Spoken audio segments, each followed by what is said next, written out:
dia! O Auto Esporte de hoje mostra como restaurar os plásticos do carro. E vai regenerar e voltar à aparência de fábrica do carro. Tô na moda Total Black agora, né? As versões com modelos com tudo em preto. Mas nessa tendência do preto, não necessariamente o carro todo tem que ser preto. Câmbio automático nos esportivos. Na maioria das vezes, são bem mais rápidos que a transmissão mecânica. E aproveite a quarentena para checar sua documentação. Documento impresso em casa. O CRLV já está liberado em alguns estados. O documento em papel é uma segurança a mais. Hoje, muita gente já prefere o documento digital. Mais de 2 milhões de brasileiros já carregam, assim como eu, aqui no celular. Tem gente que ainda gosta, é da moda antiga, né? Ainda quer ter o papel, né? Ou seja, uma garantia também para caso fique sem bateria no celular e não consiga acessar essa imagem, esse aplicativo, né? Então ele tem, por segurança, pode ter também impresso nesse papel branco. Em quase todo o país já é possível ter o documento digital, mas por enquanto só esses 13 estados disponibilizam uma versão diferente, que é para impressão. A previsão é que até o final do ano todos os brasileiros consigam ter tudo. Para imprimir, o dono do carro pode ir no portal de serviços do Denatran ou nos sites dos Detrans estaduais. Também é possível por esse aplicativo, que é o mesmo da carteira digital de trânsito, e onde a gente carrega a versão digital do documento do carro. O proprietário, o condutor, pode não estar portando este documento, desde que um agente de fiscalização consiga acessar os dados do veículo por meio de um sistema eletrônico, um sistema informatizado. Caso o agente de fiscalização não tenha acesso a esse serviço, o proprietário que não estiver portando incorrerá numa infração de trânsito. Agora, atenção às regras. Imprimir em folha sulfite, branca, tamanho A4, em tinta preta e folha única. Mas só vai conseguir quem tiver com tudo em ordem e débitos quitados. Não há limite de impressão. Isso facilita quem precisa de uma segunda via. O custo disso é baixíssimo, né, para o cidadão, ou seja, ele vai pagar uma taxa de licenciamento e já recebe aquela imagem ali e acabou. Anteriormente, se ele perdia o documento, era furtado o documento, tinha que pedir uma nova impressão, um custo bem mais alto. A partir do ano que vem, esse documento no papel moeda, o verde, vai deixar de ser emitido. Então fica só esse outro aqui, na folha 4. A tendência é que outros documentos em papel sumam e tudo passe a ser digitalizado. A principal informação é essa, o QR Code, sigla de Quick Response, resposta rápida, por onde é feita a fiscalização. Pelo código se tem acesso à central de documentos oficiais, o que dificulta a falsificação de documentos. Facilita muito, ele dá novos meios de segurança, só que ele é uma das ferramentas para contemplar todo o rol de segurança que existe para dar mais agilidade na fiscalização e também mais segurança para o usuário. Qualquer pessoa pode ler o QR Code por esse aplicativo, chamado View, mas o que vai aparecer pra gente é quase o mesmo que consta descrito no documento. Já os agentes de fiscalização conseguem outros dados. Tá, então tô aqui curiosa, que detalhes são esses? A gente vai ter informações sobre o proprietário e também informações sobre o veículo, seja o número do chassi, número do motor ou outros elementos de identificação que cabe aí às forças de segurança conhecerem para uma fiscalização de melhor qualidade à sociedade.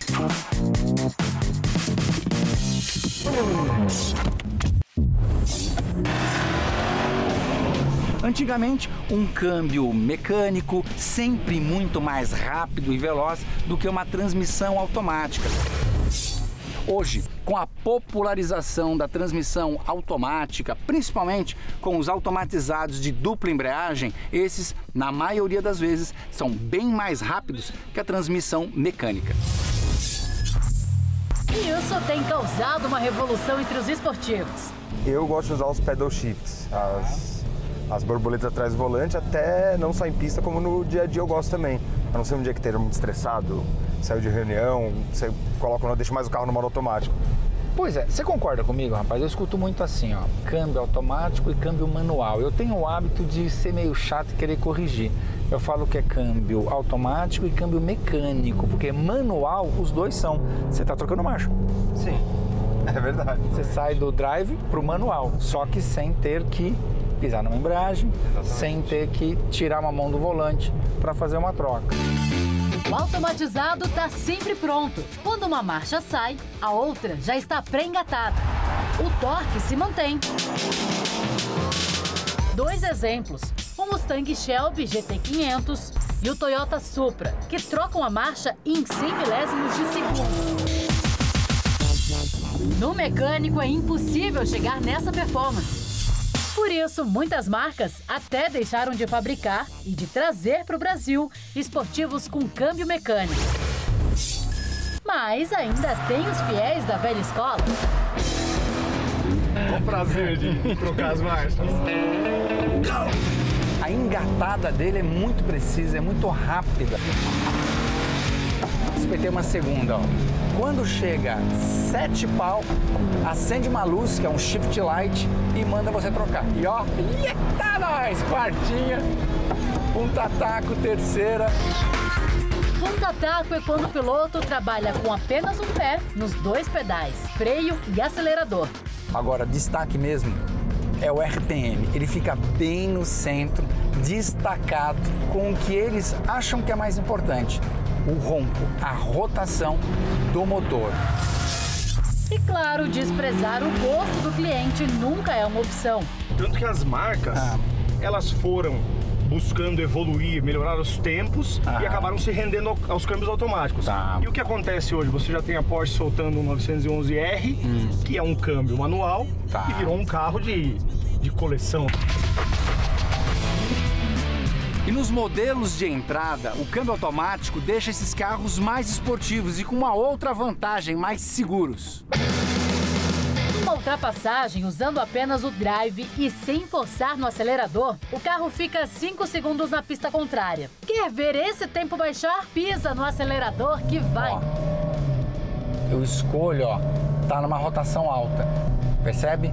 Tô ali em quase 4.000 RPMs. Dei seta que eu vou ultrapassar. Foi, ó. 1, 2, 3 e já voltei. Eu fiquei 3 segundos na contramão.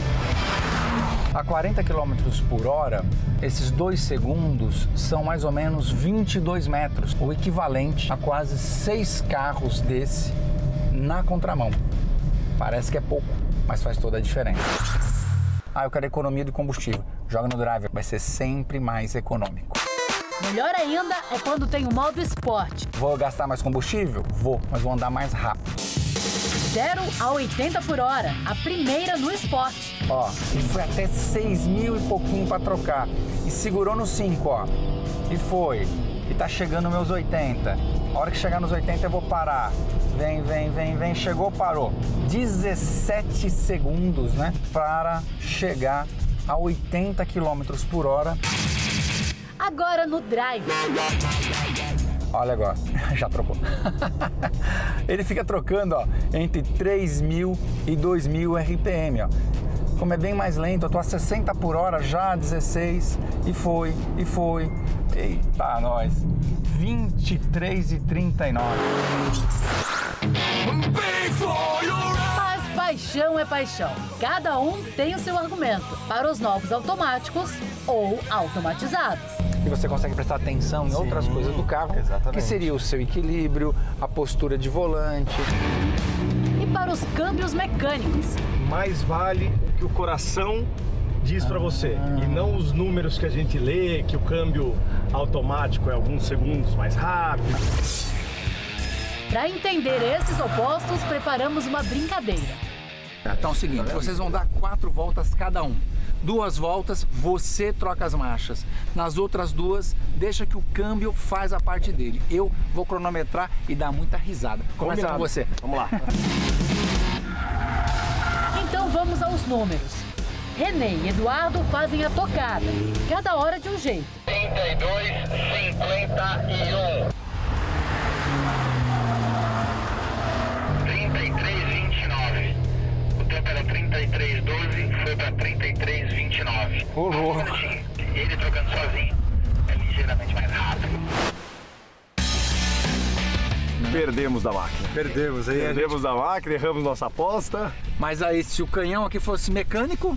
Ainda assim, eu compraria ela na opção mecânica. Mesmo que ela fosse 5, 10 segundos mais lenta, se existisse mecânica, eu compraria a mecânica. Já você? Eu ia no automático. Ele quer moleiro.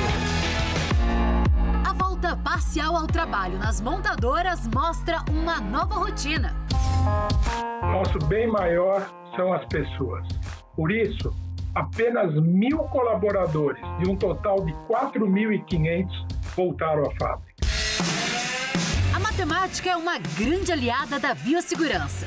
Com a maioria dos funcionários ainda em casa, esses primeiros passos ajudam a criar um ambiente mais seguro e rico em informação.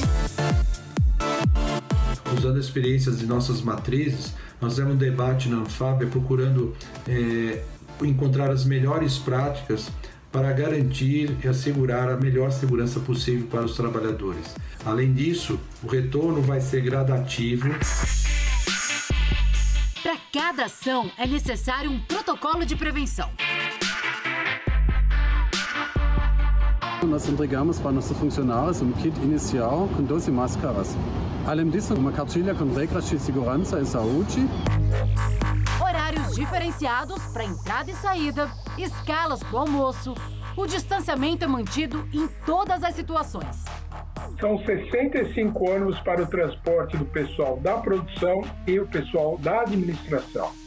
Todos os ônibus são desinfetados diariamente antes de sair da garagem para buscar os colaboradores.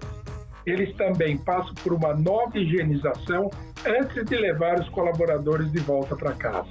Todos os ônibus contam ainda com álcool gel na porta para os colaboradores utilizarem assim que embarcarem. Os colaboradores não dividem a poltrona, vão sozinhos ao lado da janela que permanece aberta para ventilação. Nas plantas de produção, o mesmo rigor. E quando não for possível, há um reforço de equipamento com escudos faciais e óculos. Nós todos aprendemos com essa situação atual que nós temos, porque nós nunca tivemos uma situação. E a base de tudo são as regras da Organização Mundial de Saúde. Os médicos assumem um novo papel: monitorar a saúde nas empresas e orientar na criação de barreiras epidemiológicas. A primeira delas é um aplicativo de saúde, que permite ao empregado relatar diariamente suas condições de saúde. Em caso de relato de sintomas compatíveis com o coronavírus, uma advertência o orienta para não ir trabalhar e aguardar o telemonitoramento da equipe de saúde ocupacional, que recebe em tempo real a informação e retorna para o empregado as orientações necessárias. Nós não fizemos testes rápidos até o momento. Muitos resultados falsos negativos em que a gente não poderia confiar, mas agora estamos adquirindo um lote de um teste que identifica o vírus e não os anticorpos, para testagem em pessoas assintomáticas, mais ou menos nos moldes em que foi feito na Coreia. As máscaras são a segunda barreira. A terceira é o controle regular da temperatura de quem entra e sai da empresa. Por fim, a quarta e última barreira é a comportamental, né? As mudanças de hábitos, principalmente para o brasileiro, que cumprimenta os colegas com abraço, aperto de mão, beijos na face, vai ser um pouco difícil, mas absolutamente necessário. Claro, é preciso pensar no futuro. É também importante observar como o mercado de automóveis vai continuar e vai se desenvolver. É importante investir conhecimento e também dinheiro no desenvolvimento de carros elétricos e híbridos e também novas tecnologias. Isso tudo com atenção ao presente, porque 24 horas fazem muita diferença. Ao fim de cada dia, um comitê da empresa se reúne para avaliar a eficácia das medidas tomadas e definir novas ações, se necessário.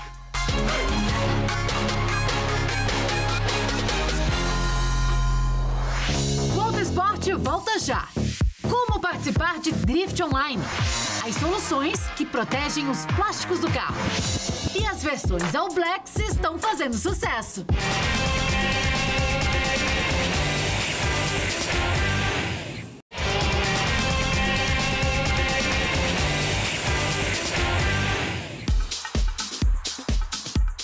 Vocês conseguem ver comigo esses riscos esbranquiçados? É o que deixa essa parte plástica toda manchada. Isso é um início de ressecamento. A situação piorou porque os donos fizeram um serviço na base do ouvir dizer. Vai fazer 1 ano que a gente tá com esse carro e a gente ouviu dizer que era bom passar cera. A gente sempre passava silicone e acabamos passando cera e acabou piorando a situação. Não dá pra ver que é excesso de produto aqui. Exatamente. Porque é um carro que é só 2014, tá com cara de um pouquinho mais velho do que ele é. Sim, acaba ficando feio, né? Mas tem jeito. Um jeito é usar revitalizadores de plástico e silicones, mas eles agem como hidratantes e têm curta duração. O ideal é recuperar e proteger principalmente nos modelos de aventura, que possuem muito plástico aparente. Cera feita para pintura, verniz, ele não absorve. O plástico ele é poroso, ele vai absorver o produto. Dependendo da cera que você for utilizar, ela contém solvente. A hora que pegar um sol, esquentar o plástico, ele vai começar a desgastar toda a proteção natural do plástico e alguma outra proteção eventualmente que tem embaixo. Preciso fazer um comentário, olha só, tirou a placa, onde ela estava, não pega sol, consequentemente não está ressecado. Olha só a diferença. Você começou aí com esse produto para tirar tudo que tivesse em cima do plástico. É uma descontaminação profunda, então toda a cera que foi aplicada durante esses anos nesse para-choque, nós estamos removendo com esse descontaminante. Mas, afinal, por que resseca? É microscópico. As moléculas dos polímeros se unem quando está calor e se separam quando a temperatura cai. Nesse vai e volta, as moléculas nunca ocupam os mesmos lugares. Aí aparecem as microtrincas, que são justamente esses risquinhos esbranquiçados que a gente vê. O hidratante preenche as trincas e, para evitar que fique esbranquiçado, os técnicos estão aplicando produtos que criam uma película sobre o plástico. O vitrificador, que também é usado na pintura, é hidrorrepelente e protege o verniz dos raios UVA, UVB e ácidos como fezes de passarinho e seivas de árvore. No plástico, recomenda-se aplicação, no máximo, a cada 6 meses. Mas no carro da Bruna, a opção foi outra. Ele é um coat cerâmico, ele é a base de cerâmica, então ele está acima da vitrificação. Ele não só protege, volta à aparência original, só que ele vai regenerar e voltar à aparência de fábrica do carro. A nanocerâmica é ainda mais resistente ao ataque de poluentes. Alguns produtos possuem uma camada de silica na base. Isso ajuda a preencher as irregularidades e a restaurar as estruturas dos polímeros. A proteção pode durar de 1 a 2 anos. Produto aplicado são 12 horas para a cura, né, do produto na superfície. Sem molhar, sem tomar sol, deixar ele secar por 12 horas. Não usar produtos químicos e produtos abrasivos, né, para não remover a proteção que nós aplicamos. Essa nanotecnologia é recente e funciona bem para recuperar veículos de todas as idades. Aqui já é um caso que é extremo do extremo do extremo. É uma peça que era cinza escura. É um carro com mais de 10 anos, foi pegando sol sem tratamento do plástico. Dá para acreditar que vai voltar? Quanto mais ressecado, mais camadas são aplicadas. E dá diferença, hein? Os mesmos produtos servem para dar cara nova a algumas peças internas. E nessa fase de pandemia, com álcool 70 e desinfetantes sendo indicados para descontaminação das superfícies, tá aí uma dica. É um ótimo descontaminante, né, antibactericida, enfim, só que ele acaba tirando também a proteção que a gente coloca no plástico. Então, na sequência de usar o álcool gel... Sempre aplicar um produto de proteção específico para plástico. Fim de serviço. E o carro da Bruna... Parece outro, né? Outro carro, é impressionante. Né? Antes, qual era a cara dele? Parecia que ele tinha mais de 10 anos. E agora? Agora eu dou uns 2 anos de uso pra ele. Com essa aparência de plástico novo. Ficou ótimo. Só não passar cera. Pode deixar, já vou falar pro marido sem cera. Sem cera.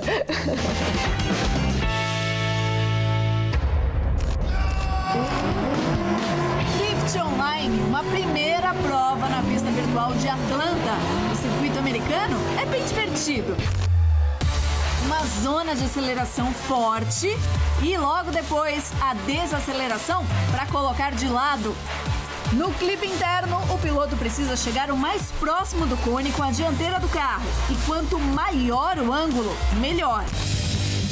Depois tem área externa marcada com os 2 cones. Aqui é a traseira que precisa passar perto. Você vê que ele é marcado na pista, mas você pode utilizar a zebra à vontade. Na vida real é assim também. Na vida real ele é marcado na pista, o piloto que quiser pode usar a zebra, mas não precisa. Em seguida, uma zona de desaceleração. E olha só, no meio da curva, já acelera. Então, saindo do outside zone, o ideal é usar o ângulo para chegar aqui e não mais freio de mão. Tem outro clipe para chegar perto com a frente do carro e aqui a cereja do bolo, o Touch and Go. Aqui os pilotos têm uma liberdade de fazer linhas diferentes, passa no próximo Touch and Go, vem pro Touch and Go final e entra na reta. Você tá com a ponta do carro passando em cima da zebra, você já tá atingindo o Touch and Go. Domingo que vem a gente mostra como é o campeonato.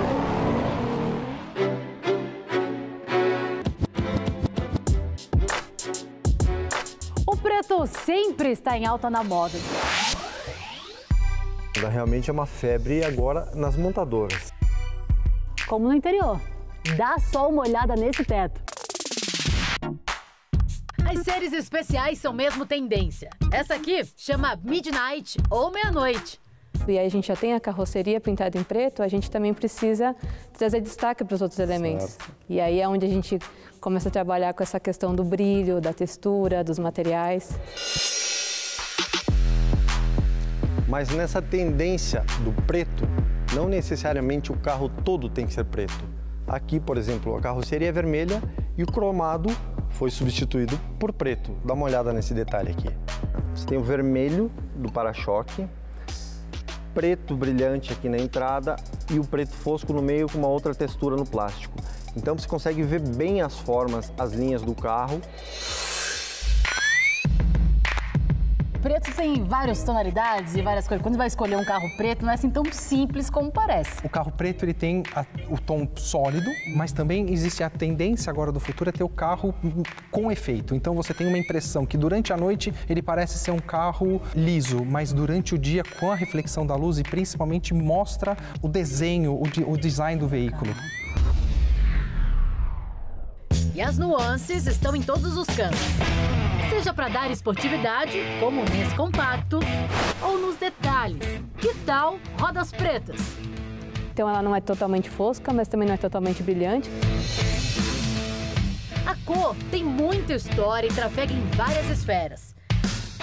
Porque é dificílimo, inclusive, você combinar 2 pretos de materiais diferentes. Mas essa coisa, um é brilhante, outro é opaco, outro pode ter um metalizado. Daí isso funciona melhor. Preto até a Idade Média era uma cor muito difícil de ser conseguida, tanto nos tecidos quanto na arte. Então só na Idade Moderna é que ele começa a ser produzido um pouquinho mais, daí ele é adotado por príncipes, por sacerdotes, e daí ele vira uma cor de autoridade, até hoje, né? E daí no século XX, de fato, ele ficou associado depois da Chanel, grande Coco Chanel, estilista, ela lança nos anos 20 um vestido que ficou conhecido como o pretinho básico. Veio bem na época do lançamento também que a Ford, o Henry Ford, tinha lançado o Ford T, na cor preta. E ele falava assim que você podia escolher qualquer cor desde que você comprasse o Ford T, porque o Ford T era preto e o preto é todas as cores. Na garagem da família, não tem vez para outra cor. É bem curioso, era meu sonho ter um verde, até que eu tive e falei, não é isso que eu quero, vamos voltar para o preto. Não. E voltei e troquei pelo preto. Há um carro preto na trilha? Sim. Então a gente toma cuidado, lava quando volta uma trilha, porque ele vem bem cheio de barro. É uma cor que requer cuidados especiais, porque ela suja muito mais fácil que qualquer outra cor clara e mostra muito mais qualquer amassadinho, risco, qualquer imperfeição de pintura fica muito mais aparente que qualquer outra cor. O melhor é ficar na água com sabão, mas o Thiago é ainda mais cuidadoso. Thiago, conta a história então do estacionamento. Quando eu chego lá pelas 8 da manhã, a parte inteira que tá com sombra. Aí eu vejo que, tipo, lá pelo meio-dia a sombra vai andando pra cá. Aí eu olho pra ver se tem alguma vaga lá na frente. Alguém vai almoçar e você pega a vaga de alguém. Aí na hora que alguém vai almoçar, eu vou lá, dou a volta, estaciono ele, porque aí a sombra do prédio de lá começa a bater no carro. Algumas ceras ajudam a esconder os riscos. Enquanto o Thiago cuida do carro, a gente cuida do visual. Bom, eu sou suspeito pra falar, né? Adoro preto. Tem mais gente que gosta de preto aqui, hein? Ah, tô na moda Total Black agora, né? O Auto Esporte de hoje fica por aqui. Uma ótima semana e se cuida!